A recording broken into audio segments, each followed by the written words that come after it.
The halo effect is a cognitive bias that can heavily influence how we judge investments and financial brands. Let's break down how it works.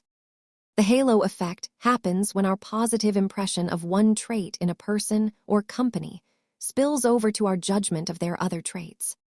Research suggests that investors often let one strong metric, like past stock growth, cloud their judgment about a company's total financial health. We often fall for this trap because of powerful brand names, charismatic leaders, or simply looking at a chart that points straight up. The halo effect creates a simplified, often distorted picture, while objective financial analysis focuses on hard data like debt, revenue, and cash flow. When we rely on the halo effect, our perceived safety of an asset is often much higher than what the actual financial metrics suggest. The best way to fight this bias is to look at the numbers independently of the story being told about the company. Thanks for watching.